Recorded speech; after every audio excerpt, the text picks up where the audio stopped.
From a teenager's untimely and tragic death comes a life-saving new program. A Sims Township mom lost her son to suicide. Now, Diane Egbers is talking for the first time about his death and how it inspired her to act. I was there when that sweet child came into this world, and I am forever blessed to have held him when he left this world. Almost exactly 3 years ago, Grant Egbers committed suicide. He was 15, a sophomore at St. Xavier High School, a good kid with friends who seemed happy, but who fought migraines and depression. This is what he said to his mom just days before he died. And he said, "Look at me. I should have the world. And all I have is the sadness that I just suffer and suffer and suffer." And he just said, "What if I can't suffer anymore?"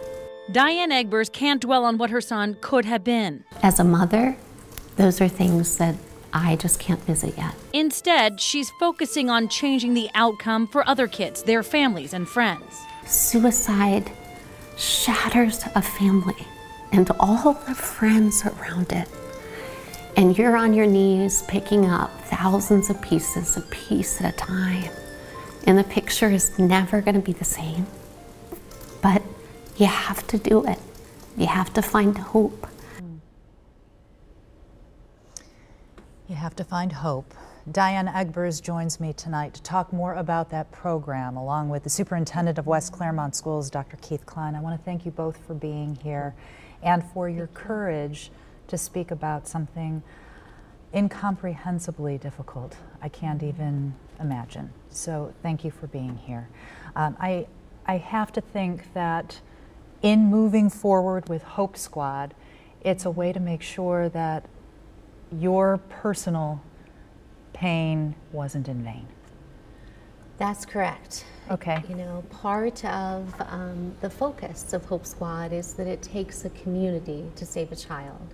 National expert Dr. Hudnall with Hope Squad nationally shares that, you know, consistently. And so part of what we're doing here in Cincinnati is to really bring all the resources of the community together. So first, our extraordinary educators and all the great community agencies that serve kids with needs, as well as the greater community, in some ways for the first time. You say it takes a community to save a child, just like it takes a village to raise a child. So it's kind of the same principle. How is Hope Squad going to be a direct intervention? And I would like to direct that question to you. Sure. Well, as Diane mentioned, I think we have in the Cincinnati area tremendous support systems in place, and bringing those support systems together so that we can identify students who are experiencing the stress that could lead to a potential suicide is so very important. And so as a superintendent of a large school district in the Cincinnati area, how do we pull all of our folks together so that we can surround those kids, identify the needs early, and put interventions in place so that we're able to help students through those struggles and really wrap them in support with their peers, with their community, with their teachers, with the agencies that are able to provide the professional assistance that's needed. And Diane, I have to ask, why is it important to get the peers involved? You know, the peers are the ones that have the most immediate access, you know, to kids. In our case, we believe that we would have known possibly 9 months earlier. Wow. Had Grant been in a Hope Squad school, the possibility that a Hope Squad friend would have reached out to him. You know, every kid that is suffering has a runway. Just like if you have cancer and it's stage 1, if you have mental health, if you treat it early, there's a lot brighter opportunity for kids to get well. And that's part of the power of kids reaching out to kids. The circle of your friends will protect the silver lining. It's a line from a song, but one that you know, I think really relates in this case. I want to thank you both for sharing with us today. This is such an important topic for our young people.